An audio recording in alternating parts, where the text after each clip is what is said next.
story of a serial killer who turned himself in, a model who trained to be a cop, and the quest to give closure to a family. My name is Wayne Adam Ford. I am the serial killer. So at midnight, when Wayne Ford dumped this body, you can be sure there was nobody around. And he kept doing this for a full year, dumping bodies. Eureka, California. On October the 14th, 1997, at midnight, there was a lady waiting by a bus stop that used to be here. She was hitchhiking. This is the 101 freeway going north. Wayne Ford was headed north back to his trailer in Arcata. He saw this lady sitting by the side of the road, and he pulled over to the side and said, "You're going to freeze to death if you stay out here any longer." She then got in the car with him, feeling safe at that point, and within 24 hours, she was dead.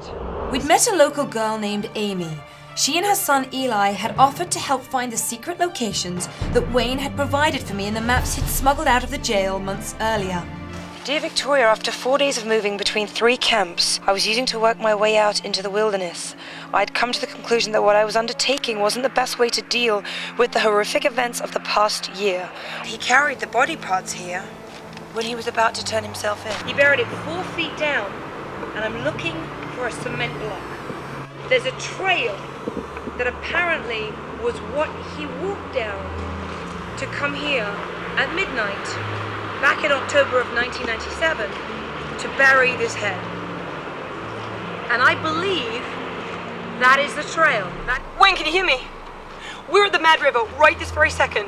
Victoria, I need you to go down to the Mad River by the ready-mix plant.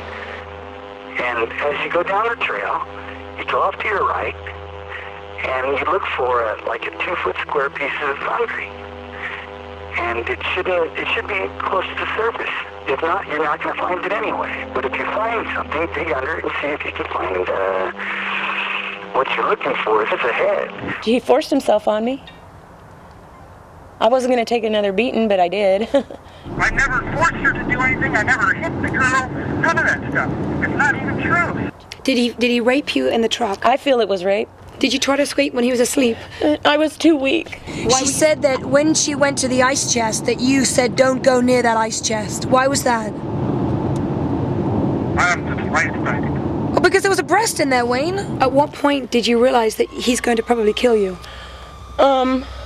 Because when I realized that we weren't coming back to Humboldt County, that he was going to, he said our next stop is Vegas. I went, no, bullshit. I waited for him to get out of the truck. And when he got out of the truck, I opened that little door, and I just jumped. And I got somebody else to give her a ride from San Jose area back to Eureka, and I had to go over the hill. And I hit the ground, and I ran over to that other truck, and I jumped up there, and I asked him to please help me. And the guy's name was Jerry. He looked like Santa Claus. He told me to get in, and he drove me right to Denny's. I didn't really know the guy very well. I walked up his truck. I said, "Hey, can you give this girl a ride? She's a hooker that I picked up in Eureka. She wants to go back." And he said, "Sure, I'll take her back." I didn't go to the police or anything because I thought, they wouldn't do anything about it anyway. I read about him in the paper 2 days later and saw his picture in the paper. And that's how I knew it was him. Why do they choose prostitutes to be their victims? In just my own thinking, they see them as probably someone that has belittled motherhood and the marriage relationship, and possibly they are a little angry because of that.